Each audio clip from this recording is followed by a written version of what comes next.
Muy buenos días, buenas tardes a quienes nos encontramos aquí en Europa, en este otro lado del Atlántico, y bienvenidos a todos a este webinar de hoy de nuestra Asociación de Zonas Francas de las Américas, Evolución y Perspectivas de las Zonas Francas, Estrategias para la Competitividad Iberoamericana. Mi nombre es Gustavo González de Vega, tengo el placer de liderar el comité, la Comisión de Innovación de nuestra asociación. Y quisiera empezar agradeciendo, en primer lugar, a nuestra presidenta, a Claudia Pellerano, a todo el equipo técnico, a todo el equipo también de nuestra asociación, a Julio, a Stephanie, a Cristina, por hacer posible estos webinars, darnos la oportunidad de compartir espacios en los que también compartir buenas prácticas e información entre todos los afiliados y, por supuesto, también a los miembros de la Comisión de Innovación. ¿Y por qué lidera una comisión de innovación un aspecto tan transversal como la evolución y perspectiva de las zonas francas? Porque precisamente en el eje principal de lo que estamos desarrollando en nuestra asociación es el innovar no solo desde una perspectiva tecnológica, innovación digital, que es lo primero que nos viene a la cabeza, que también, por supuesto, y de eso hablaremos hoy en muchos aspectos, sino innovar en el conjunto de la propuesta de valor que ofrecen nuestras zonas francas a nivel global, lo que ofrecen nuestros oasis de competitividad para atraer inversiones, para desarrollo económico, para desarrollo social de nuestros entornos. Y por ese motivo es que hoy queríamos hablar con representantes de todos los puntos geográficos presentes en nuestra asociación, de una amplia diversidad, precisamente para ver la perspectiva de cada uno de nuestros países, de cómo estamos innovando en cada una de nuestras zonas francas para afrontar los actuales retos de geopolítica, de la revolución logística y comercial, obviamente también la revolución tecnológica y la inteligencia artificial, e incluso cómo enfrentamos las reformas normativas tributarias, entre las cuales también las zonas francas se posicionan para seguir manteniendo y creciendo en su propuesta de valor.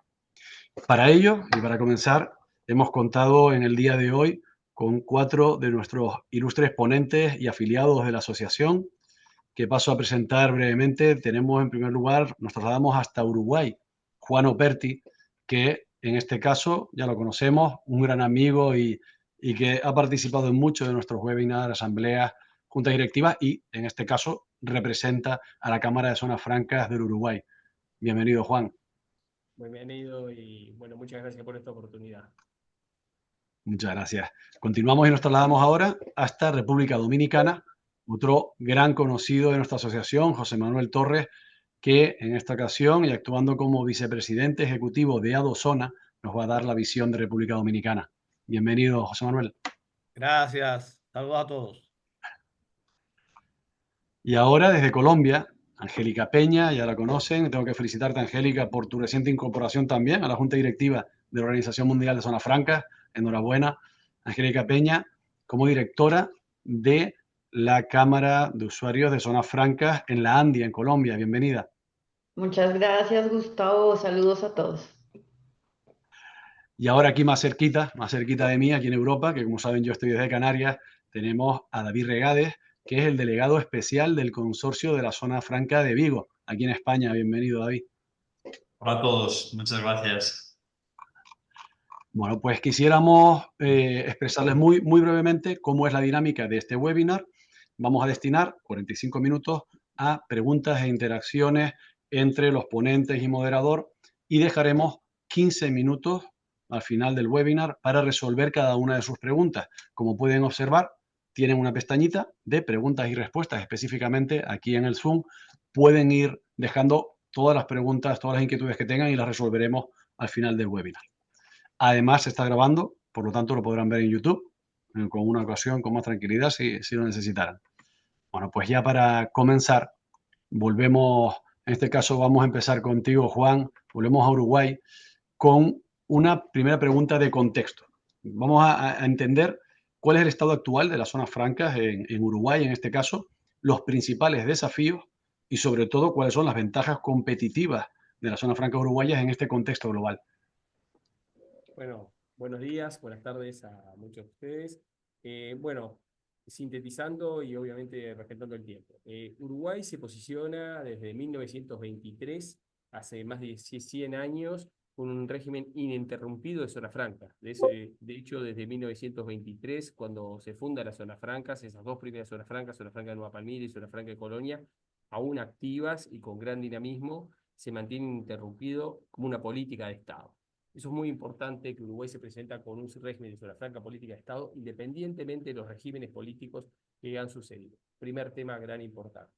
Hoy existen 15 zonas francas, digamos, es un número para, digamos, podemos decir, relativamente acotado, pero muy especializadas, muy dinámicas y son el principal sector de la economía del país. Dice zonas francas autorizadas. ¿Por qué digo zonas francas autorizadas? Porque se encuentran 12 operativas, 12 en construcción y una en proceso de autorización.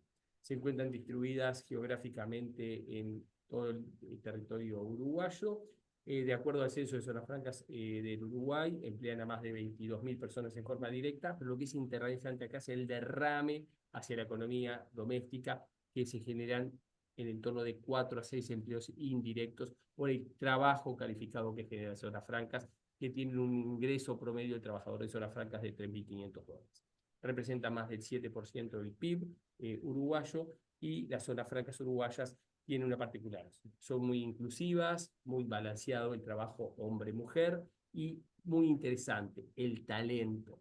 El Uruguay, en sus zonas francas, fomentamos la incorporación de talento, que los chicos, los hombres, las mujeres, las personas de diferentes grados etarios trabajen en ellas y tiendan a fomentar a su formación. De hecho, más del 55 al 45% de las personas tienen estudios terciarios y fomentamos a que finalicen sus estudios, y de hecho las mujeres son las que más tienden a terminar sus estudios terciarios y a veces le cuentan un poco más. Y un poco para redondear lo que me estabas preguntando, ¿cuáles son las perspectivas, los principales desafíos que enfrentan zonas francas? Y bueno, obviamente una reformulación. Estos momentos de disrupciones geopolíticas, climáticas, no olvidemos lo que pasó en el Canal de Panamá, Río Grande do Sul, acá cercano con inundaciones. McKinsey dice que tenemos que estar preparando las disrupciones, cada 2 años tenemos que estar preparados a una disrupción. Entonces, frente a ese fenómeno de la disrupción, creemos que las zonas francas tenemos que reformularnos. Primero, tratando de acceder a mercados no tradicionales. Segundo, tenemos que, como dicen en MIT, embrace complexity to gain profitability. Y esa es una visión de futuro que estamos tratando de generar en nuestras zonas francas. Estamos muy sensibilizados sobre el futuro del trabajo, continuamente generando capacitación a través de programas de upskilling y reskilling de nuestras fuerzas laborales, integrando la inteligencia artificial, que estaremos charlando al final de este webinar, como un copiloto, como un asistente de nuestro personal, al contrario, como un generador de nuevos empleos. Impulsar la innovación, la sostenibilidad y básicamente para terminar, reformular nuevas plataformas de negocios, aprovechar el reshoring o la relocalización de las cadenas de valor, el Chip and Science Act, la logística cada vez más cercana a los mercados de consumo, y el gran jugador que estaremos charlando inicialmente, Curaçao 2024, y que profundizaremos en Punta del Este 2025, el e-commerce cross-border, que se presenta como el principal generador de empleo y la principal cadena de suministro a impulsarse en los próximos 5 años. El e-commerce cross-border está creciendo en una tasa anual del 30%. Perfecto, Juan. Muchísimas gracias, además, por esa capacidad de síntesis. Nos has puesto muchos de los bullet points en muy poco tiempo, pero fíjate que yo destacaría de todo lo que has señalado uno, y es la estabilidad jurídica. La seguridad jurídica que desde el año 50 ofrecen las zonas francas uruguayas, las han posicionado donde están. Pero siempre lo señalamos, el mejor incentivo es siempre una garantía de seguridad jurídica. Bueno, pues nos trasladamos ahora hasta República Dominicana, José Manuel, y también te queremos preguntar lo mismo. Situación actual de las zonas francas, desafíos y qué ofrecen las zonas francas dominicanas como ventajas competitivas en el contexto global. Sí, muchas gracias. Bueno, las zonas francas en República Dominicana vienen creciendo durante las últimas décadas, ya que Juan hizo un poquito de historia. Zona Franca RD, tenemos que remontarnos en el 1969, cuando se crea un primer parque de Zona Franca en Romana. 2 años después se crea el primer parque público en San Pedro de Macorís, y luego el parque de Santiago ya en el 1973. El año pasado terminamos con 87 parques en operación, 820 empresas y un número de empleos de 198.034 con exportaciones de 8.000 millones de dólares de bienes, que a eso tenemos que sumarle algunos otros 1.000 millones de dólares en la parte de servicios. Todos fueron números récords y durante este año la tendencia continúa. Estamos creciendo un 7% a nivel de las exportaciones. Proyectamos terminar este año exportaciones de bienes de alrededor de 8.600 millones de dólares y estamos actualmente con 844 empresas en operación y 91 parques de zona franca.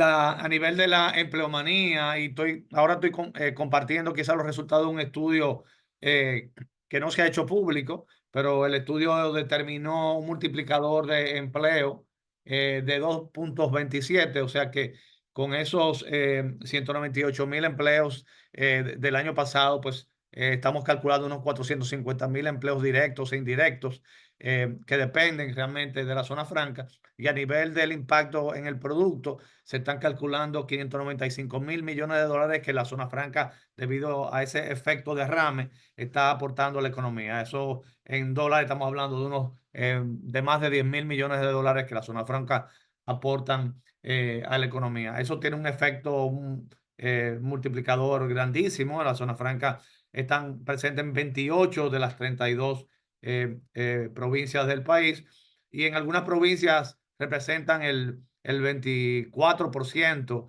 del empleo privado formal. Por ejemplo, en el caso de Santiago, que es la segunda provincia de importancia, es uno de cada 4 empleados privados formales es generado por una empresa de zona franca. En otras provincias es todavía más dramático, como el caso de San Cristóbal, que es un 40.2. En el caso de San Pedro de Macorís, que es otra provincia importante, es un 23%. Es un 23%. Entonces, el tamaño promedio por empresa es de 242 empleados y el tamaño promedio de las empresas en la República Dominicana fuera de zona franca, estamos hablando de 20. O sea que realmente somos muy importante a nivel de generación del empleo. Estamos en un sector que se ha venido diversificando fuertemente. Originalmente, en sus inicios, era un sector muy intensivo en mano de obra, con sectores como textil y calzado, y ya ahora es un sector muy diversificado. El principal producto de exportación de la República Dominicana y de zona franca son los dispositivos médicos. Un 31% de las exportaciones de zona franca son dispositivos médicos, seguido para la parte de eléctrica y electrónica. La parte de cigarros es también muy importante. Somos el mayor exportador de cigarros del mundo y realmente el sector cigarro, debido a sus características operativas, también es un gran empleador. Son 40.000 empleos que generan. El segundo gran empleador son la parte de call centers y BPOs también, que están creciendo mucho, pero ya sea en la parte de servicios. Es un sector que cada vez está incorporando procesos más sofisticados, muy verticalizados. Y ese realmente es el gran desafío, ya pasando a la parte del desafío, que es la parte de capital humano. Cuando escucho a Juan, pues lo escucho con una envidia sana, ¿verdad? De cómo ellos están haciendo esas revoluciones ahí a nivel de capital humano. Pues ese es el gran reto, el gran reto nuestro. Y ahí es que estamos trabajando muy fuerte con la academia, con las instituciones formativas como el Infotep y otras, para tener ese capital humano que nos permita pues dar ese salto, ¿verdad? Y ya en vez de llamarnos un país en vía de desarrollo, poder dar ese salto que todos queremos en favor del bienestar de los dominicanos. Muchas gracias, José Manuel. Y cierto, pues sí, yo creo que el desafío de todos, el talento, y un talento además cualificado y adaptado a la demanda empresarial que hoy hay. Y yo que he tenido la oportunidad de visitarles tantas veces, cada vez que había que hablar de Dominicana, había que actualizar los datos, porque ciertamente, como ha señalado, cada año cumplen un nuevo récord y cada año crecen, salvo obviamente lo que ocurrió en la pandemia. Cada año están creciendo en todos los ratios e indicadores y desde luego es una referencia en el ámbito regional. Así Enhorabuena, es. José Manuel, por todo lo que realiza. Y nos vamos ahora hasta Colombia, Angélica, y lo mismo, un contexto de dónde se encuentran, qué punto tenemos en las zonas francas colombianas, retos, desafíos y ventajas competitivas. Bueno, Gustavo, muchas gracias. ¿En dónde estamos? En Colombia hoy tenemos 116 zonas francas que están ubicadas en 19 departamentos. Esto es la división geográfica del país, lo que nos da una idea de una cobertura muy amplia a nivel geográfico. Y hay más de 1000 empresas ubicadas en nuestras zonas francas. Hay un dato que es muy interesante, Gustavo y queridos colegas, que poca gente lo conoce, y es que la mayoría, aproximadamente el 90% de estas empresas que están en las zonas francas colombianas, son micro, pequeñas y medianas. Entonces el instrumento en el país se ha vuelto la casa de proyectos que empiezan con este tamaño y que por supuesto van evolucionando y van creciendo también con el sector. Hemos generado más de 169.000 empleos. Estas son las cifras que maneja el gobierno colombiano, es el total de empleos. Y bueno, como lo hemos acuñado en ASFA, pues somos ciertamente un ecosistema de competitividad. Dice el presidente de la ANDI que es un oasis de competitividad. Y ahorita más adelante, Gustavo, si me permites, quiero volver sobre eso para responder a tu pregunta sobre las ventajas comparativas pues, que ofrece Colombia en el sector. Otro dato que me parece que es relevante que tengan todas las personas que están ahora conectadas, y es que el crecimiento de las exportaciones desde las zonas francas colombianas, me refiero a exportaciones de bienes, es realmente significativo. El año pasado, de acuerdo con las cifras oficiales, tuvimos un crecimiento superior al 20%. Repito, en exportaciones de bienes. Estamos llegando a unos más de 3.500 millones de dólares valor FOB, que esto representa más del 6% de las exportaciones del país. Y esto, por supuesto, hay que verlo en contexto porque Colombia es un país de 50 millones de habitantes. Y las empresas que están en zona franca, las empresas exportadoras, frente al gran comparativo pues, de las empresas que están por fuera en el territorio nacional, pues sí están haciendo un aporte muy significativo. Y pues también teniendo en cuenta que estamos hablando de un periodo de una contracción de la demanda internacional, eso me parece que le agrega un valor bien significativo. Al interior de la ANDI hicimos una gran encuesta de exportaciones y nos pusimos a la tarea de medir un poco más, con más nivel de detalle cómo estaban estas cifras de exportación, y encontramos y nos pusimos a la tarea de medir los servicios que el Estado colombiano no los está midiendo. Y encontramos que estamos seguros que esto es una cifra mucho mayor si tuviéramos las fuentes oficiales, más de 350 millones de dólares en exportaciones de servicios, que estuvieron concentradas principalmente en BPO, ITO, KPO. Entonces, esto nos da también un indicativo de cómo se está moviendo el sector de servicios desde zona franca en el país y la incidencia que está teniendo en esto, la tercerización de servicios, en tecnología. Ayer casualmente estuvimos con Julio en el breaking point de un proyecto interesantísimo de data center desde zona franca. Entonces, aquí hay unas tendencias pues claras que vale la pena que comentemos en este webinar. Y bueno, también de acuerdo con las estimaciones que hemos hecho desde la Cámara de Usuarios de Zonas Francas de la ANDI, a partir de las cifras de la entidad oficial estadística del país, el valor agregado que aportan las zonas francas a la economía del país en el año 2023 fue del 2.6%, con un crecimiento de 4 puntos porcentuales frente al año anterior. Entonces, pues ciertamente en una coyuntura, ¿no?, global, con unas cifras de crecimiento incluso en algunos países, pues este aporte de Colombia, de las zonas francas a la economía colombiana, nuevamente es muy significativo, y estamos hablando pues de un valor agregado al PIB de más o menos el 2.8%. Quiero abordar, Gustavo, tu pregunta sobre los principales desafíos. Y yo me atrevería a decir que seguramente son muchos de los que enfrentan también nuestros colegas en Uruguay, en Dominicana, ustedes allá en España, y es, tenemos unos cambios geopolíticos que yo creo que en materia de comercio internacional nos están obligando a ajustarnos y ciertamente desde el sector de zonas francas eso también tiene un efecto que no es menor. La competencia, que es sana, es positiva y es, ciertamente miramos con respeto a nuestros pares en otros países porque ciertamente todos estamos muy comprometidos en ofrecer a los inversionistas unas condiciones de competitividad pues ideales para sus negocios. Y hay otros, infraestructura y conectividad, los temas de energía, por ejemplo, son muy importantes. Y para que hablemos, no quiero dejar por fuera como esos diferenciales que está ofreciendo el país, pues son varios.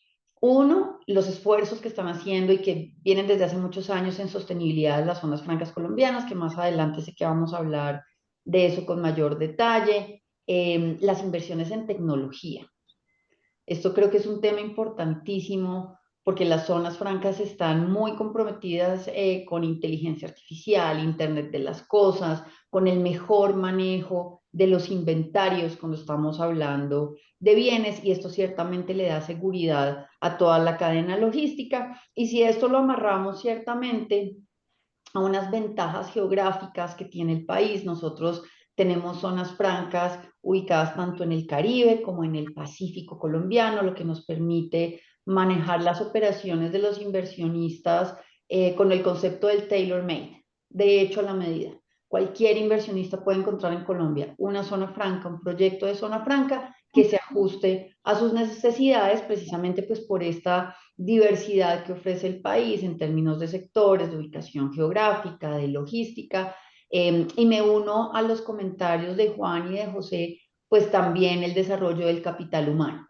Eso ha sido también una de nuestras prioridades y tenemos pues unos índices de ocupación de jóvenes entre los 18 y 25 años muy altos, sobre todo en estos nuevos sectores de servicios que se están desarrollando en las zonas francas colombianas, pues que ciertamente apoyan mucho. Entonces, por ahora, creo que ese es como el panorama general. Muchas gracias, Angélica.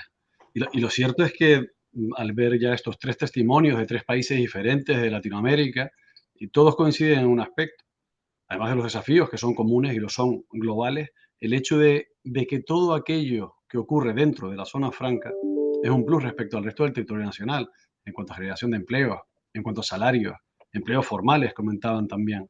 Y desde luego ese crecimiento empresarial y un aspecto fundamental que ha señalado Angélica, luego profundizaremos, cómo mejorar esa competitividad y recordar siempre que la gran mayoría de las empresas son pymes, que no es solo para grandes empresas, son pymes las que se desarrollan dentro de estos espacios de zona franca. Y ahora venimos hasta España y aquí además yo creo que qué importante es, permítame que lo diga, que dentro de la Asociación Iberoamericana tengamos esta doble perspectiva, porque ahora David nos explicará cómo desarrollamos en España, dentro de un marco normativo europeo, cómo afrontamos desafíos, retos, la competitividad de las zonas francas y muy brevemente señalar con una fisonomía de sus incentivos fiscales muy diferentes. Lo resumo muy brevemente, como saben, con carácter general en todas las zonas francas y prácticamente todas las latinoamericanas y a nivel global hay hasta 3 incentivos o exenciones fiscales: arancel, imposición indirecta e incluso impuesto de renta o impuesto de sociedades en nuestro caso. Pero sin embargo, en Europa, por su fisonomía, son el arancel y el impuesto indirecto exento la base de la propuesta fiscal. Y no obstante, son zonas francas como la de Vigo, Cádiz, Barcelona, que las conocen bien, también las zonas francas canarias, las que se han posicionado con una propuesta de valor magnífica al frente de Europa y que podemos compartir muy buenas prácticas entre Latinoamérica y Europa. David, bienvenido y pues esa es la pregunta, contexto de las zonas francas en nuestro país, en España y nuestros retos y desafíos.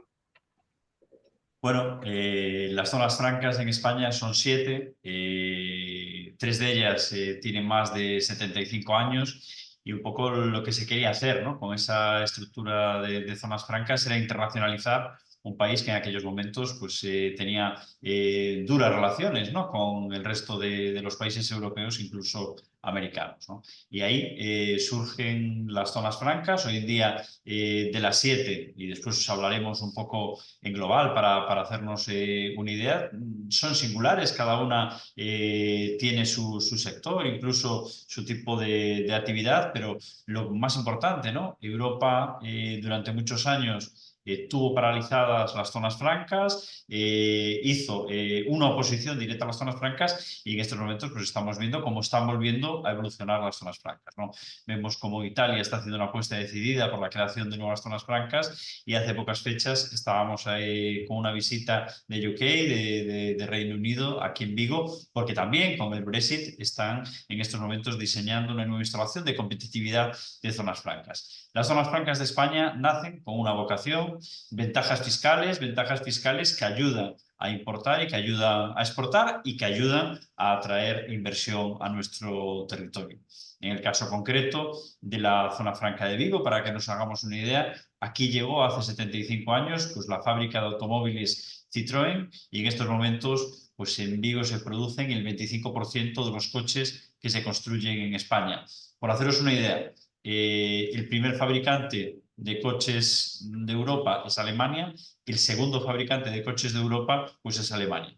Pues más del 25% de los coches que se fabrican en espacios generados por la zona franca. Y la zona franca de Vigo, que es ese ejemplo, ¿no?, del impacto que pueden tener las zonas francas en el territorio, pues en estos momentos de cada 4 puestos de trabajo del gran área de Vigo, el área de 500.000 habitantes, pues de cada 4, 1 trabaja en un centro desarrollado por la zona franca. Tenemos ubicadas en estos momentos más de 700 empresas, y a nosotros sí que nos pasa que somos transversales. Tenemos desde multinacionales, como veíamos antes, que podíamos tener al Grupo Stellantis, pero tenemos también un programa muy importante de emprendimiento, y nosotros lo decimos siempre, las empresas tienen que poder estar con nosotros desde un espacio de coworking, desde una oficina de alquiler, hasta que nosotros le podamos crear su propia nave industrial y generar cientos de puestos de trabajo, ¿no?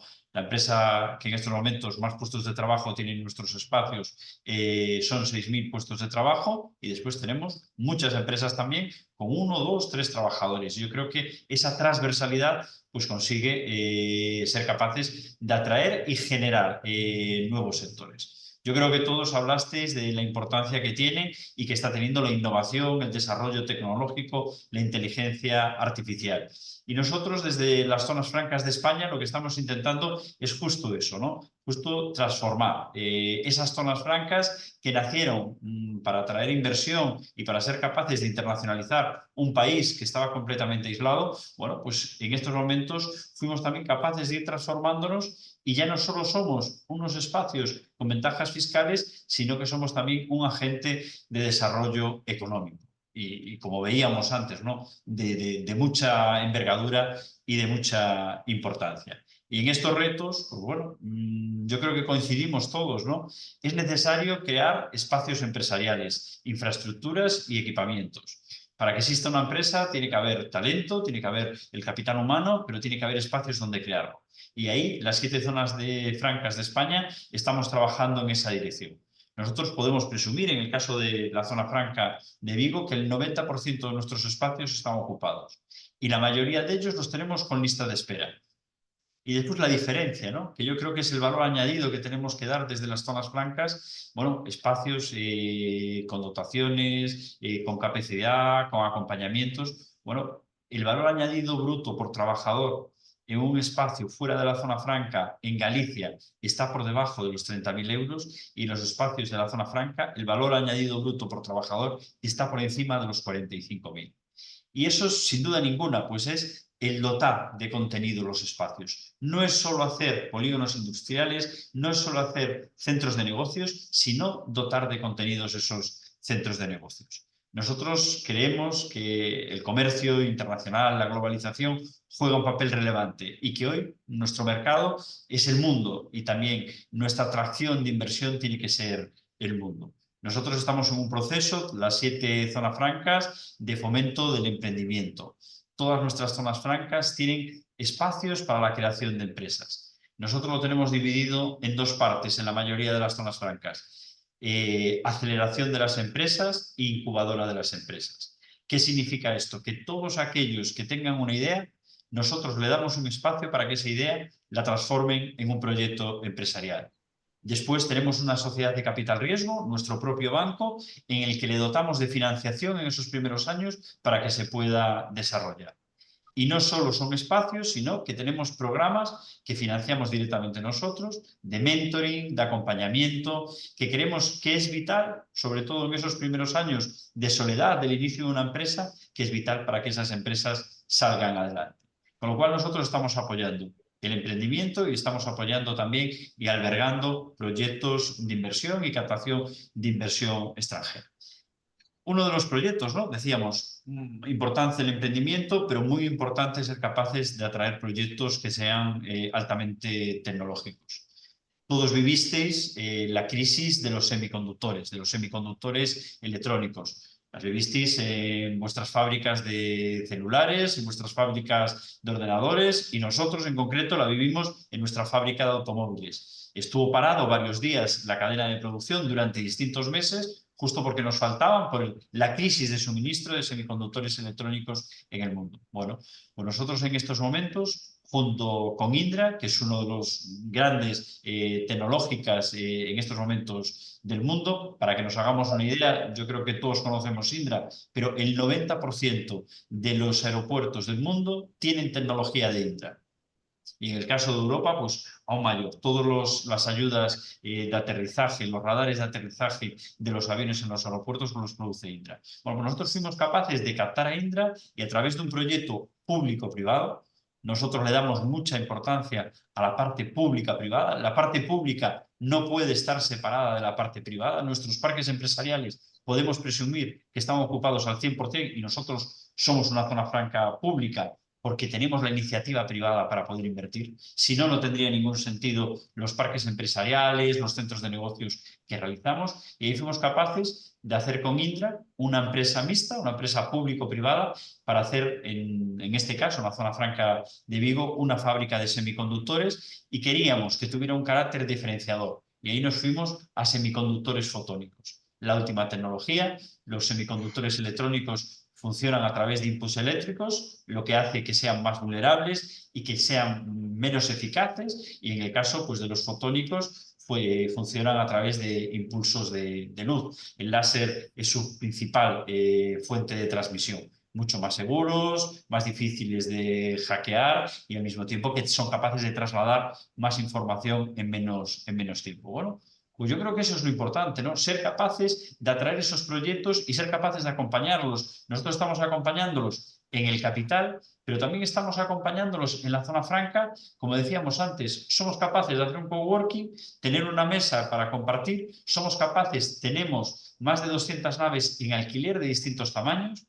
A las pymes les cuesta muchas veces hacer esa inversión inmobiliaria, la hacemos nosotros y la ponemos en régimen de alquiler, pero después también hacemos edificios a la carta, en el que el socio industrial, el inquilino industrial, lo único que tiene que preocuparse es de la acción industrial y nosotros nos encargamos de la parte inmobiliaria, de la parte de construcción.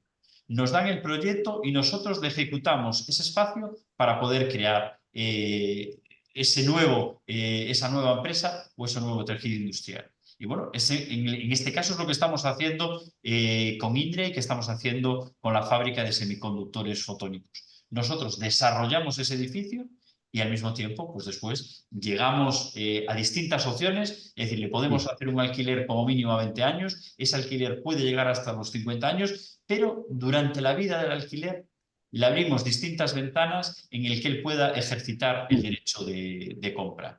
Y eso, bueno, a nosotros nos está resultando de forma positiva porque estamos siendo capaces de traer inversión y lo que todos estabais hablando, ¿no? En estos momentos tenemos que competir desde el valor añadido, tenemos que competir desde la alta tecnología y no podemos seguramente, porque ahí las zonas francas, o por lo menos en el caso de España y por lo que estaba escuchando de las vuestras, igual tenemos que ir al valor añadido. Nosotros no podemos trabajar o no podemos competir contra el low cost. Aquí nosotros, parte de los componentes de nuestras industrias en estos momentos se están fabricando en Asia o incluso en África, y nosotros ahí lo que queremos es dar ese valor añadido, dar ese valor tecnológico que sin duda ninguna pues es uno de los grandes retos que tenemos las zonas francas de España.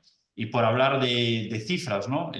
Cuando hablábamos de empleo... David, no te quería interrumpir, pero vamos un poco pasados de tiempo. Si quieres, continúa si quieres y acortamos quería un poco. solo acabar con las cifras, ¿no? Y era la parte final, y te agradezco, Gustavo, que de vez en cuando nos saques la tarjeta amarilla para poder hacer que esto sea más dinámico. Y bueno, yo creo que es clave, para que veamos que es clave. Decíamos 700 empresas, pero más de 25.000 puestos de trabajo solo en este caso, pues en el noroeste peninsular. Es decir, que las otras 7 con situaciones muy similares, también de mucha generación de empleo, pero empleo de calidad, tecnológico y con mucha innovación. Muchas gracias, David. Perdona la interrupción, pero íbamos pasados un poquito de tiempo y desde luego señalarlo en lo que has destacado. Los grandes proyectos de nuevas tecnologías de grandes empresas que atraen las zonas francas españolas, pero como también hay una preocupación constante por el emprendimiento. No solo se trata de atraer inversión, se trata de crearla, de crear nuevas empresas en el entorno de zonas francas. Yo creo que eso es un aspecto de los más destacados, desde luego, del caso de éxito de Vigo y del resto de zonas francas españolas. Y si volvemos ahora con el ánimo de profundizar un poquito más en detalle de cada uno de los países, volvamos ahora a Uruguay, Juan, porque si hay un país que creo que puede mostrar ejemplos de cómo ha aprovechado el reto del nearshoring, es precisamente Uruguay. Era una oportunidad maravillosa, se ha aprovechado. Me gustaría que nos contaras un poquito cómo se ha afrontado este reto tan reciente de los últimos 3, 4, 5 años desde la pandemia, en el que el nearshoring ha sido una oportunidad para toda Latinoamérica.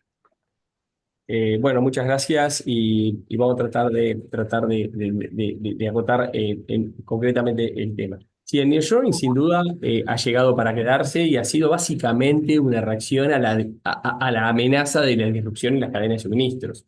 O sea, cuando tú tienes un producto lejano y continuamente, como decía el colega de Vigo, tienes problemas de costo, de disrupciones, se te para una fábrica por la falta de un componente crítico que tal vez sea de muy bajo costo, pero de alta criticidad, porque puede ser un microchips que simplemente te haga no perder la radio de tu auto Citroën, pero no puedas sacar el auto de la línea de ensamble. Bueno, ahí tienes un problema. Entonces, frente a eso, el nearshoring ha llegado como una de las respuestas, digamos, a las empresas de sus cadenas de valor, cadenas de suministros, a buscar nuevas localizaciones o relocalizaciones para acercar 3 tipos de plataformas. Las plataformas, obviamente, logísticas, acercando sus productos con inventarios para atender más rápidamente speed to market a los mercados. Acercar empresas, esto es de manufactura, para acercar sus productos y sus proveedores, Tier 1, Tier 2 y Tier 3, a los mercados para atenderlos más rápidamente. Y también acercar a los servicios, a los centros de servicios globales. Y ahí es donde Uruguay tiene una linda experiencia. Tenemos nearshoring de empresas europeas, americanas y mismo multilatinas que acercan sus inventarios o localizan sus mercados para atender a la región bajo 2 modalidades. Atender al cliente tradicional final, pero también atender mediante e-commerce cross-border a los clientes de Brasil, ahora gracias digamos, a una liberación, una apertura del mercado argentino a los clientes de Argentina, etc. Un nearshoring logístico, sin lugar a dudas. Segundo nearshoring, el time sensitive service. Por el uso horario, nuestro principal mercado, hoy nuestro principal cliente es Estados Unidos. Juan, ¿cómo en Uruguay tu principal cliente de nearshoring es Estados Unidos? Y sí, porque los servicios no tienen por internet, no tienen aduanas, entran con visa de turista, digamos, podemos decir. Y bueno, entran a través de ahí otros activos estratégicos como es tener una buena conectividad, tener una buena talento, etc. Y lo que sí tenemos que estar claros es que los líderes, y esto no es una decisión mía, esto son encuestas y números de Bloomberg, de McKinsey, de Axios, etc., en general Van a tomar, a partir del 2023, fue esto realizado, 42% de los líderes o top decisions en las empresas Fortune 500 han decidido tomar decisiones de nearshoring por las disrupciones en las cadenas de suministro.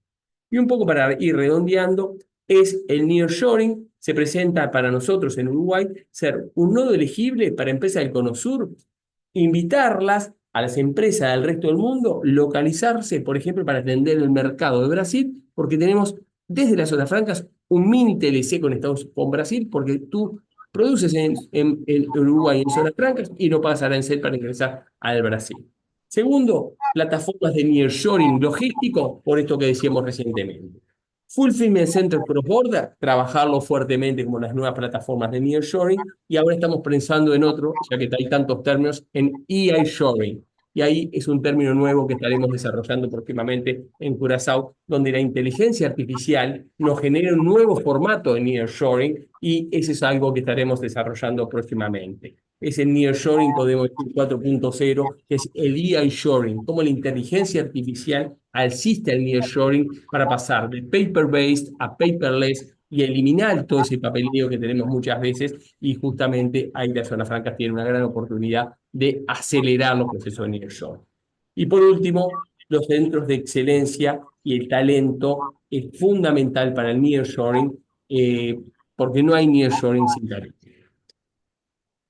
Pues, gracias, Juan, pero no nos vamos a quedar con la curiosidad, aunque en tan solo 3 semanas nos vamos a ver en Curazao, nos vemos obligados a preguntarte, a ver, ¿qué nuevas experiencias de aplicación directa de la inteligencia artificial tienes constatadas en Uruguay en este último periodo? Bueno, en un minuto rápidamente para respetar los tiempos. La inteligencia artificial no es algo nuevo. En los años 50 ya Alan Turing trabajaba con la inteligencia artificial, luego podemos decir deep learning, machine learning y ahora inteligencia artificial. Lo que podemos decir es que la inteligencia artificial es un fenómeno que se ha acelerado, llegó al millón de usuarios en menos de 48 horas, cuando le llevó eso a Netflix prácticamente 6 meses. Entonces ahí vemos que sin duda ha llegado como un fenómeno exponencial o logarítmico en su disrupción. ¿Qué nos ha pasado? La inteligencia artificial, y tú lo viviste conmigo en Silicon Valley, está en cada uno de los desarrollos que nosotros estamos pensando. Creo que hay que generar un acercamiento al mismo en forma prudente, adecuada, cuidando nuestra fuerza laboral, cuidando la sostenibilidad, ir aprendiendo las mismas. Recordemos que estamos todavía en esto como las vacunas. No estamos en la fase 4 todavía de inteligencia artificial. Podemos decir que estamos en la fase 2 a 3 de la misma. Entonces nosotros igual la hemos ido incorporando. Caso concreto que las hemos seguido incorporando en la zona franca. Digitalización de documentos. Documentos que antes tenías que digitar y transferir desde un packing list a un bill of lading datos. No, eso no se hace mal. Programa de inteligencia artificial que interpreta los datos y los sube a los distintos campos del ERP. Que eso alivia al trabajador y le permite concentrarse en una coordinación de la cadena de suministro y distintos nodos de la cadena de suministro, aguas arriba y aguas abajo, liberando tiempo, facilitándole el trabajo, desestresándose. Para nada vamos a cambiar ese ser humano, al contrario, que le da más empatía y, digamos, para tratar con nuestros clientes y proveedores. Segundo, Visual Analytics, analítica de datos. Yo les pregunto, ¿cuántos de ustedes tienen cámaras en sus organizaciones? ¿Cuántas tienen de esas cámaras con inteligencia artificial? Charlaremos de eso en Curazao, por eso más vale que estén en Curazao, porque de eso vamos a charlar bastante en Curazao, viendo analítica de datos y cómo la analítica de datos nos permite prever situaciones, desde posibles contingencias, accidentes, predecir inclusive demanda. Ustedes a través de analítica de datos, viendo sus centros logísticos, pueden predecir cuál puede ser los futuros embarques que envíe el cliente y la rotación de los artículos, y alertar a los clientes de posibles hasta de vencimientos de mercaderías. Navieras que están planificando y terminales de contenedores previo al arribo de los buques, cuál va a ser el orden de descarga de los buques, sabiendo en análisis de los bill of lading y de las mercaderías que vienen y el historial de esos clientes para posicionar los equipos. Y así podemos ir realizando. Y por último, en la academia, y finalizo con esto, Gustavo, en la academia en este momento estamos trabajando a nivel de la universidad, en la cual yo soy catedrático de logística de operaciones en la Universidad Ort, con inteligencia artificial para facilitarle a desarrolladores y usuarios de zonas francas, y con blockchain y con inteligencia artificial, dos herramientas muy firmes, el due diligence y el know your customer para que los mejores de la clase estén dentro de nuestras zonas francas. Muchísimas gracias, Juan. Muchísimas gracias, además, porque ineludiblemente vamos a tener que ir a Curazao. No, Ya, y después y después viene el Season 2. Dale. por supuesto, seguiremos el siguiente año. Muchas gracias, Juan, por A este ver, acercamiento chicos. en el que seguiremos profundizando. Y ahora volvemos a Dominicana. Y José Manuel, bueno, ya lo has comentado. Si precisamente son muchos los efectos que ha tenido la zona franca de Dominicana, uno de ellos la diversificación. La verdad que han conseguido diversificar, darle la vuelta a los sectores que se estaban desarrollando, pero otro aspecto fundamental ha sido el desarrollo social. El desarrollo social en torno a estas zonas francas que no están desvinculadas del conjunto del territorio dominicano. Sí me gustaría que nos comentaras cómo han contribuido las zonas francas al desarrollo social de la población dominicana. Sí, gracias de nuevo. Bueno, evidentemente, como explicamos, estamos presentes en 28 de las 32 provincias del país, o sea que estamos prácticamente en todo el territorio nacional, con un efecto en toda la economía, ¿verdad? Porque las compras locales, por ejemplo, de las zonas francas el año pasado fueron de 135.000 millones de pesos. Estamos hablando de más de 2.000 millones de dólares y este año se presume que superará los 150.000 millones de pesos. Y lógicamente los salarios que se pagan, eso tiene un efecto muy importante. Zona franca, yo creo que esto es algo que se aplica para muchas economías latinoamericanas. Zona franca ha sido la principal responsable de llevar la economía dominicana de una economía de postre, de azúcar, café, cacao, a una economía que produce bienes y servicios globales, como es ahora. Así como nuestro principal producto de exportación era el azúcar hace unas décadas, y el oro, un producto de extracción, ahora nuestro principal producto de exportación son los dispositivos médicos, los dispositivos electrónicos, la joyería, en la parte de los servicios, los call centers, los centros logísticos, todos operan bajo la ley 890, eh, que, que, bajo la cual operan la zona franca. O sea que definitivamente el impacto a nivel de la economía general ha sido muy importante y lógicamente en todas las comunidades donde opera una empresa de zona franca hay una relación con la comunidad importante, que es un ganar-ganar. O sea, las zonas francas le conviene que toda la comunidad circundante esté bien, esté educada, esté bien atendida a nivel de salud, a nivel de las vías de acceso. Y entonces, lógicamente, ahí hay un efecto importante de beneficio a las comunidades. Como expliqué, el 53% de los empleos es femenino. Entonces, tocando el empleo femenino, para poner un ejemplo, eh, eh, el 31% del empleo en zona franca femenino está concentrado en mujeres de educación secundaria, y un 13% en la educación universitaria. Y efectivamente, esos son los dos sectores de mayor nivel de desempleo a nivel global. O sea que fíjense esa incidencia que tiene zona franca en esos sectores vulnerables, ¿verdad? Siguiendo con el rol de la mujer en la zona franca, en el hogar, el 13% son jefas de hogar monoparental. O sea, ella es la madre soltera que está criando y echando para adelante sus hijos. El 32%, o sea, una de cada tres, son responsables del principal ingreso del hogar. Y el 18% lo constituyen hijas en familias en transición o de padres retirados. O sea que muy importante ese impacto de la zona franca en toda la sociedad. Acuérdense que el 63% de las exportaciones de la República Dominicana son realizadas en zona franca. Y ahora mismo, y concluyo en esa parte, porque el gran reto que tenemos como país es como todos los países, generar empleo, atraer inversiones, desarrollarnos. Tenemos un reto de duplicar el PIB para el año 2036. Y el sector con mayor potencial ahora mismo en República Dominicana para aportar en eso, junto con el turismo, lógicamente, pero definitivamente zona franca es el sector que yo creo que ahora mismo tiene la mayor responsabilidad de contribuir con las metas de desarrollo que tiene el gobierno y que tenemos como país para tener un país con mayores niveles de bienestar.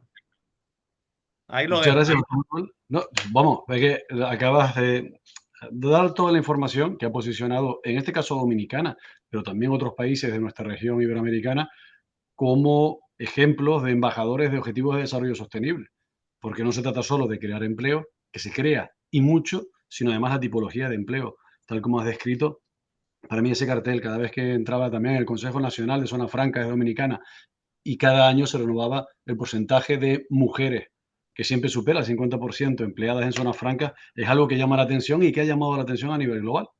Parte de Y los fondos que se han agrego, dado. Gustavo, solamente, ya que estamos hablando de porcentaje, eh, el porcentaje de empleados que son técnicos profesionales se ha duplicado en apenas 6, 7 años.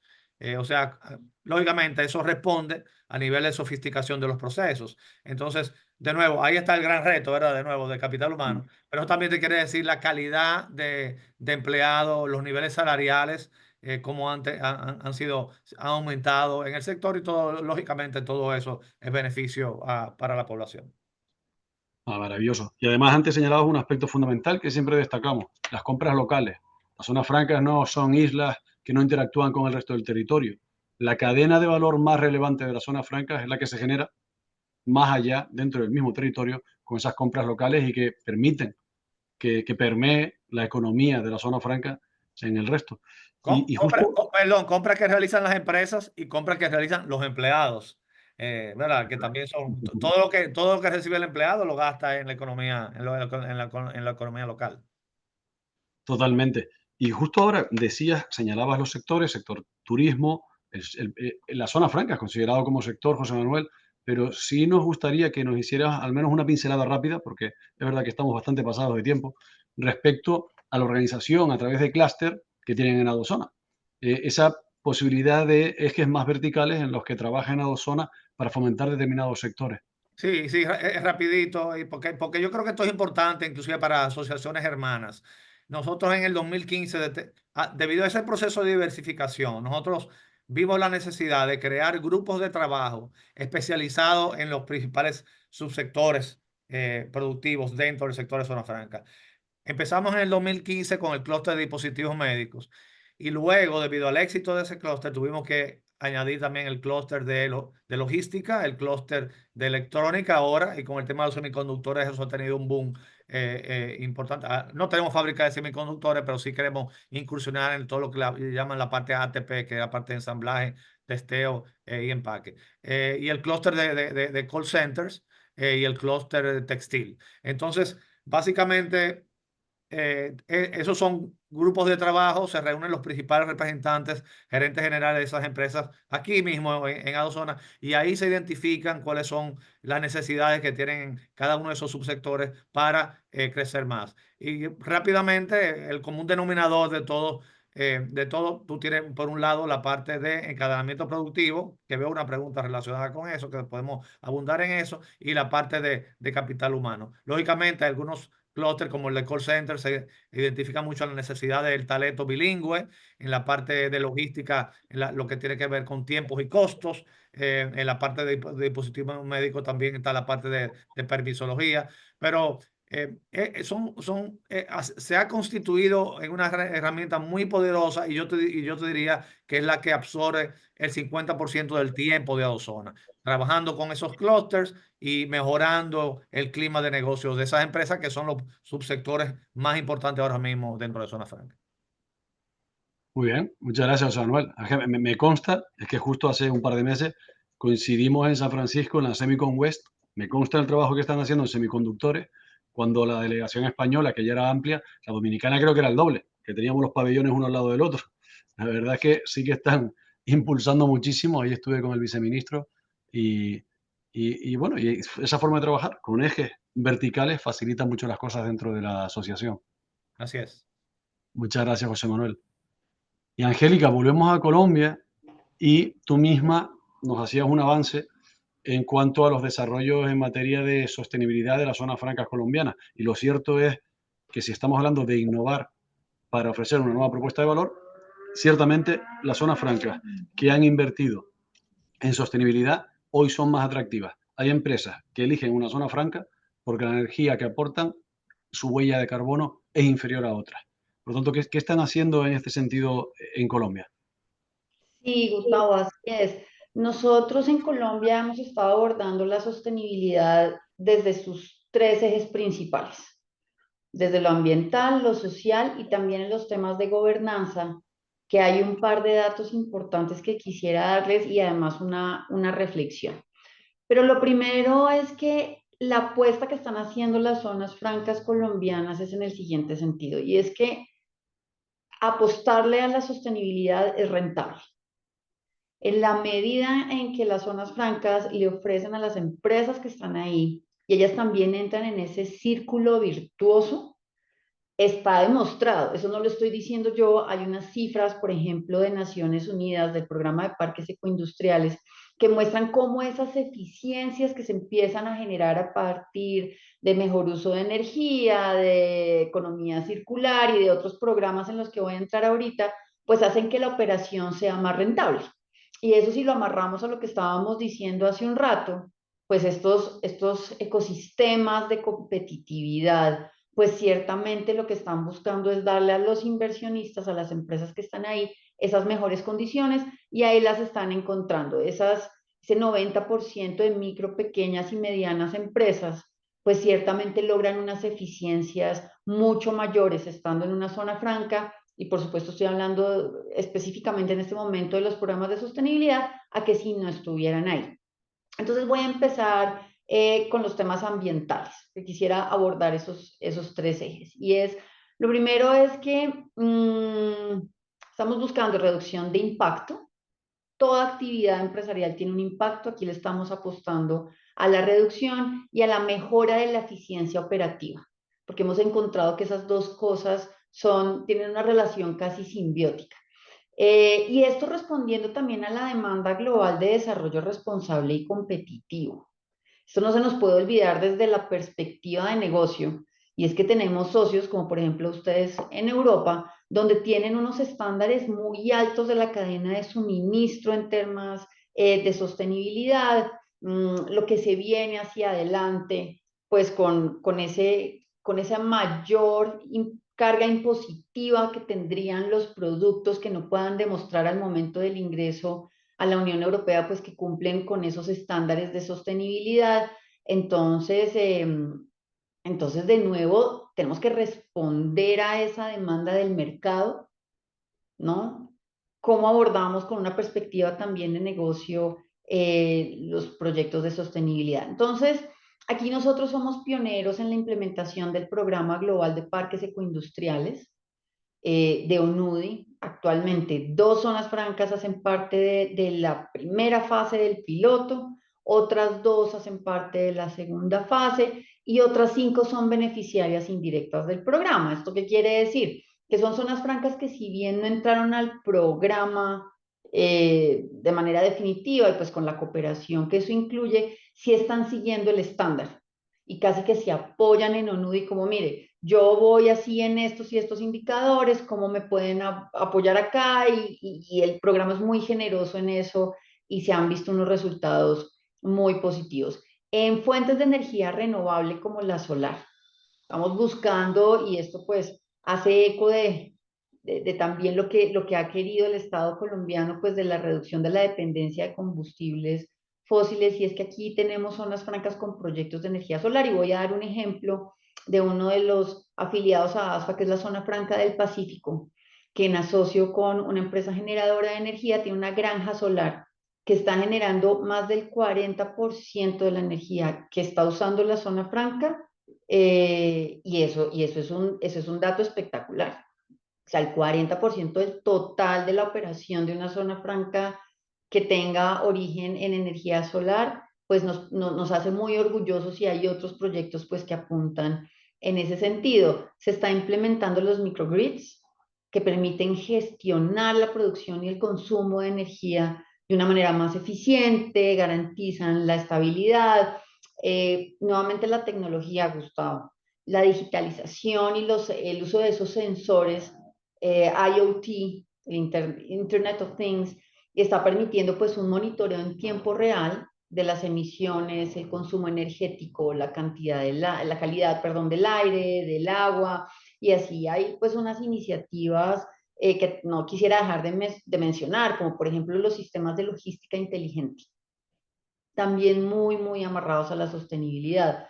Plantas de tratamiento de aguas residuales con tecnología avanzadas, como por ejemplo la ósmosis inversa. Entonces, estas estrategias pues contribuyen a la reducción de la huella de carbono, que como ANDI, como organización, tenemos un programa especial en reducción de huella de carbono, estamos muy concentrados ahí.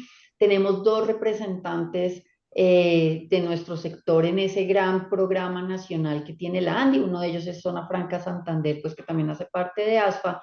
Y tú mencionabas hace un rato, pues, los Objetivos de Desarrollo Sostenibles, los ODS. Entonces, pues, por supuesto, esa alineación casi que es natural. Nosotros hicimos, y se me estaba pasando este dato, nosotros hicimos desde la Cámara de Usuarios de Zonas Francas de la ANDI un sondeo de sostenibilidad, porque queríamos como ir más allá de la casuística y empezar a mostrar unas cifras muy aterrizadas. Y en materia social, ya hablamos pues de los temas ambientales, pues encontramos mapeamos cuáles son las principales apuestas de las zonas francas colombianas. 1, integración y beneficio de la comunidad local, donde se fomenta lo que tú mencionabas hace un rato, de ese desarrollo local a partir de ese ecosistema y de los encadenamientos productivos, ¿no? La contratación de proveedores que hagan parte de la comunidad de influencia de la zona franca. Y particularmente en Colombia, donde yo les decía al inicio, pues que tenemos una cobertura geográfica amplísima. Las zonas francas colombianas han servido de instrumento en zonas con conflictos de orden público importantes, con unas exigencias y unos problemas estructurales también económicos, sociales, y de nuevo en ese mismo concepto de ese pequeño oasis, pues las zonas francas han aportado muchísimo. 2, la inclusión de grupos vulnerables. José Manuel estaba hablando de eso también hace un rato, y en eso hay una alineación importante, y es que estamos buscando pues igualdad de oportunidades en la contratación de personas. Ahorita les voy a dar un par de cifras interesantes. 3, programas de capacitación y desarrollo profesional. En esto las zonas francas han sido muy estratégicas y han mostrado unos resultados muy eficientes de coger a sobre todo la población joven que hace parte del área de influencia y capacitarla. Lo hace la zona franca. Zona Franca Bogotá, que también hace parte de ASFA, tiene un programa que a mí me gusta siempre mencionar en estos foros, Gustavo, que se llama Unifranca. Y es que ellos hicieron unos convenios con universidades, con otros centros de formación, cogen a esos jóvenes de esa área de Bogotá, los forman ahí, y lo que pasa naturalmente es que las empresas empiezan a buscar esos talentos que se han formado en la misma zona franca y los atraen a sus empresas. Entonces, a mí me da mucho orgullo cuando voy a visitar mis zonas francas, y este es uno de esos ejemplos que uno llega y uno se siente llegando a una universidad, ¿no? Llegan un montón de muchachos en bicicleta, en patineta, jovencísimos, pues a aportarle a estas empresas y a generar conocimiento. Los proyectos de responsabilidad social, aquí esa simbiosis entre empresa y zona franca es importantísima, y los usuarios calificados pues ciertamente entran en esos programas. Entonces, unas cifras para cerrar este segundo tema. 71%, más del 70% más bien de las zonas francas en Colombia han implementado acciones para apoyar a la comunidad local. Me refiero como a programas específicos, más allá, digamos, como esa sinergia que se va dando naturalmente alrededor de las zonas francas. El 47% emplea población en situación de vulnerabilidad, o sea, que hacen parte de esa categoría específica, y pues también otro tanto tienen programas de voluntariado corporativo. Y hace poco me comentaba uno de nuestros afiliados en común, también que hace parte de ASFA, Zona Franca Santander, hizo una medición pues, que muestra de nuevo esto que estamos comentando, y es del 100% de los empleos, más del 40% son mujeres, cerca del 50% son menores de 28 años. Y esto yo quisiera resaltarlo porque uno de nuestros dramas en la región es precisamente la empleabilidad de los jóvenes. Y en esto las zonas francas le están apuntando al núcleo de esto que es acompañar la capacitación con ya la formación profesional. Y finalmente los temas de gobernanza, Gustavo, no quiero que se me queden por fuera porque aquí también hay un elemento que no es menor y es el de ética empresarial. Cómo las zonas francas de Colombia están adoptando esa, o más bien desde hace mucho tiempo lo han venido haciendo, esos principios de ética empresarial, hay unos manuales muy estrictos, quién hace parte o no de la zona franca, el conocimiento del sector, también, por ejemplo, los sistemas de prevención y control de manejo de riesgos. ¿Por qué? Porque la cadena logística, y esto es a nivel global, también tiene unas exigencias en ese sentido, y es que tanto puedo confiar en usted, señor zona franca, usted empresa ubicada en una zona franca, con esos estándares éticos que también hacen parte de ese concepto de sostenibilidad. Muchísimas gracias, Angélica.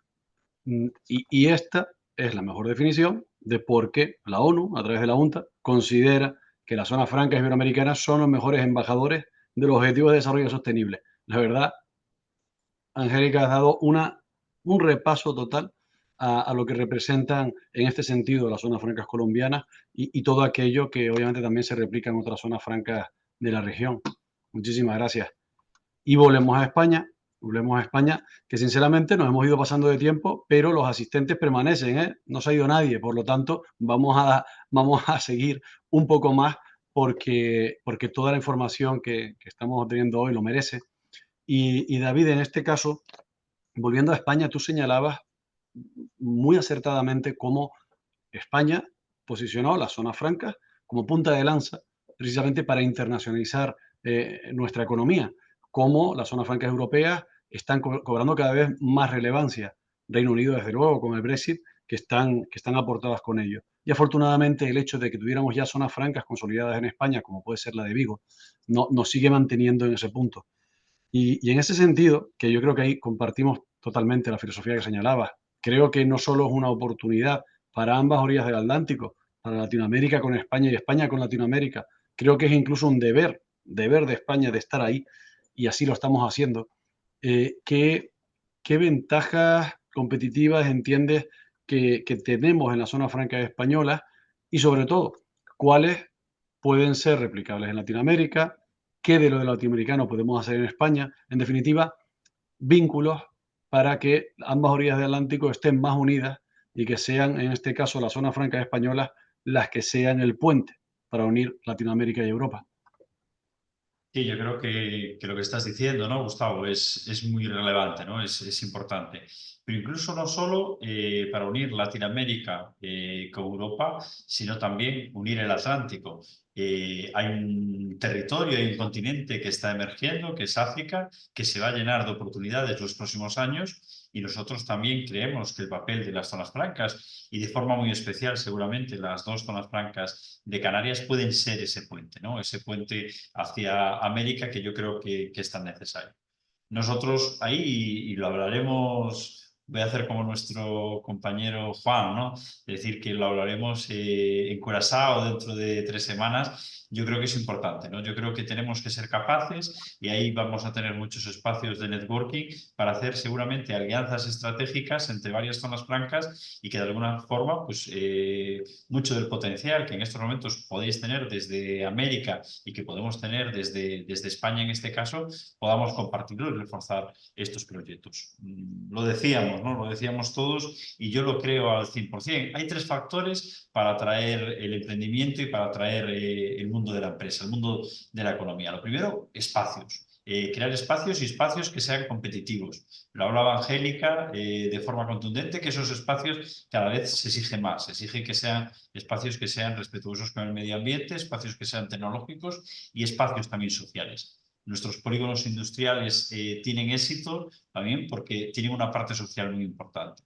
Todos nuestros parques empresariales tienen una guardería para que los trabajadores y trabajadoras puedan dejar a su niño o a su niña antes de ir a trabajar. Todos nuestros espacios empresariales hoy en día tienen un gimnasio.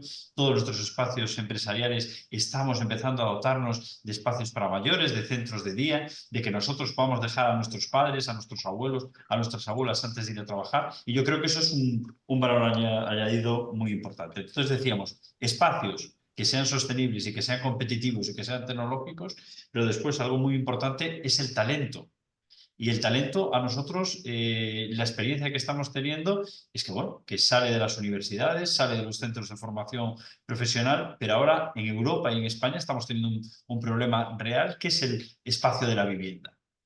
Tenemos también que dar seguramente soluciones desde la zona franca, a lo mejor la nuestra como institución pública, para poder albergar también a esos trabajadores y esas trabajadoras. No tiene ningún sentido que nosotros traigamos un proyecto empresarial que albergue a 5.000 personas en una nueva instalación si no tienen dónde vivir. Y ahí yo creo que vamos a jugar un papel muy relevante y que en las relaciones sociales y en las relaciones laborales estamos viendo. Cuando yo empecé a trabajar, lo único que preguntábamos era cuánto íbamos a cobrar.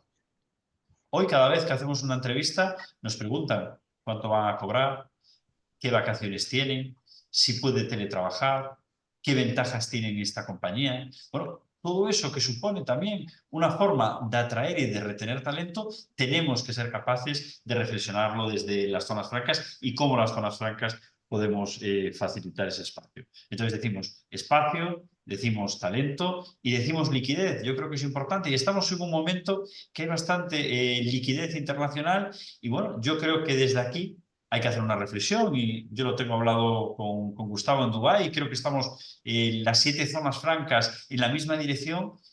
Es importantísimo la participación público-privada. No puede estar separado la parte público de lo privada, tampoco en la financiación, pero tampoco en la relación constante. Hablabais al principio de la importancia de la seguridad jurídica y la consolidación de nuestras zonas francas. Bueno, pues esa seguridad jurídica pues también tiene que ir acompañada de un aporte por parte de las instituciones, ¿no? Nosotros en Europa, con los Next Generation Europe, está sirviendo para reindustrializar una Europa que se había quedado atrás frente a que habíamos derivado todos nuestros procesos de industrialización, en este caso a Asia. Bueno, pues en ese papel tan importante también podemos ver esas experiencias para compartirlas con las zonas francas de América, que yo creo que tanto nos están aportando, que tanto nos aportaron durante todos estos años y que, bueno, yo estoy convencido que tenemos, ¿no? Y Gustavo fue un fiel defensor, ¿no? De que deberíamos estar todas las zonas francas aquí en AFTA con vosotros, porque es el momento de abrir esos puentes y de dinamizar unos puentes que seguramente se han oxidado a lo largo de los años y que vemos que en estos momentos pues tienen más sentido que nunca en una Europa y en una África y en una América que tienen que estar más unidos que nunca en un desarrollo económico y oportunidades. Hablaba José Manuel antes de las oportunidades en lo local que tenemos que ser capaces también de transmitirlas. Seguramente nosotros tenemos proyectos en lo local que son de éxito y que seguramente se pueden replicar en vuestras zonas francas. Y vosotros seguramente que tenéis modelos de éxito local que nosotros podemos replicar en nuestras zonas francas y que seguramente que no vamos a ser capaces ni de exportar ese servicio ni de exportar esa mercancía. Lo que hay que hacer es generar esas sinergias para que se creen esas empresas también en vuestro territorio y esas empresas y esas compañías en nuestro territorio. Muchísimas gracias, David. Muchísimas gracias porque además es un mensaje que creo que subyace en la filosofía de esta asociación totalmente, la concepción de, por supuesto, estar más allá de nuestras fronteras y estar en 3 continentes. Este océano Atlántico que, tal como señalabas, nos une. Y yo insisto una vez más, no puedo estar más de acuerdo con tus palabras. España es ese puente tricontinental que puede unir Europa, América y África. Y qué importante, porque las zonas francas españolas, siendo públicas, muchas de las zonas francas del resto de nuestra región iberoamericana, la gran mayoría, son desarrolladores privados. Obviamente siempre con una autorización pública, pero desarrolladores privados. El hecho de que las zonas francas españolas, tal como señala David, sean públicas y tengamos muchos fondos disponibles, fondos Next, fondos públicos, para poder trabajar esa colaboración público-privada, de la que tan magnífico ejemplo es, por ejemplo, la zona franca de Vigo, como el resto de la zona franca española, desde luego es una oportunidad que tenemos que aprovechar y lo que profundizaremos sin duda en Curazao. Muchísimas gracias, David. Pues lo cierto es que nos hemos extendido, y más que me gustaría extenderme, sinceramente, porque nunca nos cansamos de escuchar toda esta información y creo que va a ser difícil afrontar. Hay 5 preguntas. Yo elegiría una de las preguntas porque es genérica y nos pueden contestar los 4, pero no se preocupen a todos aquellos que han planteado una pregunta porque se las contestaremos por escrito, pero por no alargarnos más, sí que por aquí hay una pregunta que señalaba ¿cuál es el sector más importante de desarrollo en cada uno de sus países? La verdad es que es difícil, estoy convencido de que es difícil que elijan un solo sector, pero ¿en qué sector se encuentran ahora o en qué ámbito más amplio cada uno de los países en las zonas francas? Por ejemplo, Juan, empezamos por ti. Bueno, como no, con mucho gusto. Hoy las zonas francas, digamos en Uruguay, el 63% de las operaciones son servicios.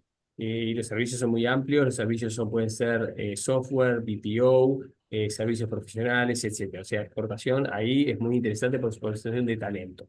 También la irrupción de las plantas de celulosa están comenzando a mover el amperímetro en cuanto a la integración de cadenas de valor y cadenas de suministros.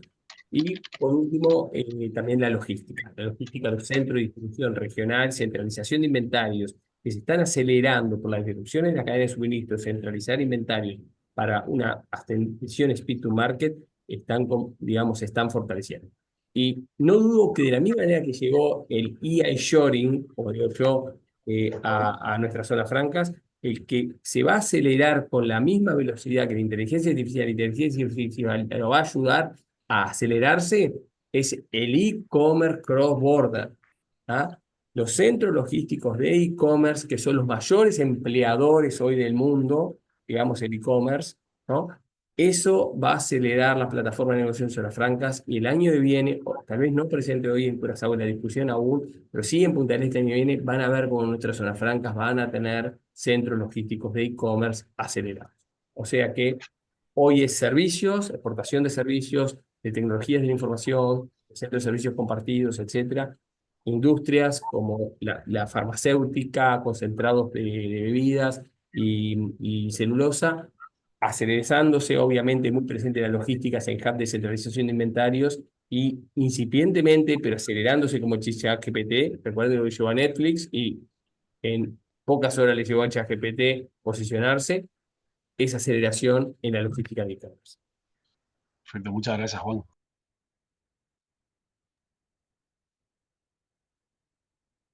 Angélica. Gustavo, estás en mute. Ah, perdón, se decía José Manuel. Ah, que perdón, ustedes yo por la dama, porque... no, por seguir el orden que teníamos hasta ahora, Bueno, han pasado de una diversificación tal que los sectores que hace 25 años estaban vigentes ahora son diferentes. ¿En qué se encuentran ahora mismo? ¿Cuál es el principal sector? Sí, aunque hemos mencionado ya algo de eso, pero el sector de zona franca de República Dominicana sigue siendo fundamentalmente manufacturero. De los 9.000 millones de dólares de exportación, 8.000 el año pasado fueron de ya productos manufacturados en zona franca. Y en orden de importancia de valor exportado, vamos, el número 1 es el de dispositivos médicos y farmacéuticos con un 31.3. Sigue el de la parte eléctrica y electrónica. Eh, Confección textil sigue existiendo con un 11.7%. La parte de joyería, mencionamos cigarros, y tenemos todavía algo de calzado y productos de empaque. En la parte de servicios, que es un sector que está creciendo mucho y muy de acuerdo con la parte de e-commerce, ya aquí se abrió el primer hub aéreo aquí en Punta Cana, que va a tener también manufactura y hub aéreo integrado, y eso es en alianza con DP World, que es el principal puerto aquí, que es el de Caucedo, junto con el de Jaina, y es con esa visión que Juan ya nos dice que es una gran realidad y es donde vendrán muchas oportunidades. Entonces, en la parte de servicio está la parte de logística, básicamente los centros logísticos y operadores logísticos, y la parte de los call centers y BPO. Estamos viendo ya hacia el futuro y ya se están integrando empresas para la cadena de autopartes y apostando mucho en la parte de semiconductores, sobre todo en las operaciones de ATP, ¿verdad? Que como lo mencionamos, que es la parte menos intensiva en conocimiento, que es lo que tiene que ver con ensamblaje, testeo y empaque. Muchas gracias, José Manuel. Y ahora sí, vamos para Colombia con Angélica de nuevo. Bueno, entonces, pues sin duda la manufactura sigue siendo un sector muy importante para las zonas francas colombianas y en lo que está ahora la tendencia es la manufactura avanzada en la industria 4.0, de nuevo con la integración de tecnologías como la automatización, robótica, fabricación aditiva. Tenemos zonas francas que están haciendo unos proyectos espectaculares en impresión 3D y nuevamente pues en Internet de las Cosas, en tecnología de información y comunicaciones, diría, es como, yo sé que nos pediste un sector, Gus, pero es que es muy difícil. Tecnologías de información y comunicación, empresas dedicadas a software, servicios en la nube. Recuerden, hace un rato les estaba contando de estos proyectos de data center que está siendo una tendencia importantísima para nosotros. Inteligencia artificial, Juan, tú que mencionabas eso hace un rato, Big Data. Y también logística, en eso coincidimos también. Para las zonas francas en Colombia, la logística es uno de los sectores más importantes, es un hub de distribución regional. Y bueno, hay unos proyectos que se vienen, por ejemplo, en temas aeronáuticos. Bueno, no quiero avanzar mucho en eso por la restricción del tiempo, pero en eso estamos principalmente. Muy bien, pues de luego, bueno, pues eso, multisectorial. Es que es difícil elegir un sector, está claro, Angélica, que se están desarrollando muchas cosas. Y ahora sí, ya volvemos de nuevo a España para finalizar con David. ¿En qué sectores estamos en la zona franca española? La de Vigo, la verdad es que está bastante claro. Sí, yo creo que ahí nos pasó a todas las zonas francas, ¿no? De España, pues lo mismo. En concreto la nuestra estaba focalizada en el sector de la automoción y tuvimos que ser capaces de diversificar porque va a ser lo que nos refuerce, ¿no? Como proyecto. Y por eso fuimos capaces de desarrollar otros sectores, lo veíamos antes, ¿no? Aprovechamos toda la tecnología y el conocimiento de la automoción para empezar en un nuevo sector industrial, que es el aeroespacial. Hoy somos Tier 1, ¿no? Distintas empresas que están ubicadas en nuestros espacios de Boeing y de Airbus. Y bueno, eso ha significado pues todo ese conocimiento de la automoción que fue derivando, pues en este caso, hacia la industria aeronáutica. Y bueno, cuando vimos que éramos capaces de ir a otros sectores industriales, hicimos, ¿no? Lo que decíamos antes, hay que hacer edificios, hay que hacer espacios, después dotarlos de talento y después dotarlos de liquidez. Bueno, pues hicimos un centro aeroespacial en el que empezamos con emprendedores y hoy tenemos dos ejemplos seguramente de éxito, que es una de las empresas que es Alien Space, que en estos momentos está construyendo 4 de los satélites que se están construyendo en España y bueno, 4 de los satélites que se construyen en España, no, el 100% de los satélites que se van a construir este año en España se están construyendo en un espacio de la zona franca. Es decir, ser capaces de diversificar y ser capaces de hacer esa apuesta, ¿no? por la tecnología y nuevos sectores industriales. Lo decíamos antes, ¿no? Con los semiconductores fotónicos, es un nuevo sector industrial que están haciendo en el mundo y nosotros queremos albergarlo desde las zonas francas de España y estamos dotándolo para que empecemos aquí un proyecto empresarial muy importante. Igual que todas las zonas francas de España tienen un carácter también logístico importante y ahí, bueno, lo veíamos, ¿no? Es decir, que nuestras zonas francas también, algunas están más especializadas en un sector, otras están más especializadas en otro. Lo veíamos con República Dominicana, ¿no? Vosotros tenéis unas zonas francas muy industriales, ¿no? Yo, la verdad que tanto con lo que nos contabas hoy, José Manuel, como lo que nos contaba en Dubái, vuestra presidenta, veíamos esa similitud, ¿no? Con parte de nuestras zonas francas españolas, ¿no? Ese carácter industrial y, por supuesto, ¿no? La logística y la internacionalización pues, juegan un papel también muy importante en todas nuestras zonas francas. En estas 7 grandes zonas francas, lo decíamos antes, las del Atlántico, que son las 2 de Canarias, Tenerife y Gran Canarias, y la de Vigo, y las del Mediterráneo, que son pues la zona franca de Cádiz y la zona franca de Barcelona, y tenemos la del Cantábrico, ¿no? La de Santander. Muchas gracias, David. Muchas gracias, porque además lo que has comentado es un muy buen ejemplo de lo que son nuestras zonas francas. Ecosistemas de competitividad. No es un solo sector, no se puede elegir uno, es multisectorial, evolucionamos, hay resiliencia, donde se empezó, se diversifica buscando otras fórmulas, y de eso se trata, son auténticos ecosistemas donde la competitividad crece. Pues yo creo que ya nos toca despedirnos, vamos al final a clavar en 90 minutos, que ha sido un poco más de lo que esperábamos, pero que creo que sí que ha sido muy interesante. Entonces ya solamente despedirnos, darle las gracias a nuestros ponentes de hoy y finalizar recordándoles, invitándoles a que vengan a nuestra asamblea anual, la 27ª asamblea anual de la Asociación de Zonas Francas de las Américas Iberoamericanas en Curazao, los próximos días 13 a 15 de noviembre. Y después de lo que hemos escuchado hoy, es que no se lo van a poder perder. Juan ha quedado aquí en decirnos las claves de la inteligencia artificial. Tanto Angélica como José Manuel han dejado muchos datos que nos terminan de contar en Curazao. Y tal como señalaba David, las alianzas estratégicas intercontinentales a ambas orillas del Atlántico nos esperan para seguir trabajando juntos en Curazao. Así que muchísimas gracias a todos y esperamos verlos en tan solo 2 semanas. Será un gusto. Buenas tardes a todos. Gracias. Adiós. Chao, chao, chicos. Hasta luego. Gracias a todos. Chao, chao. Chao, chao. Gracias.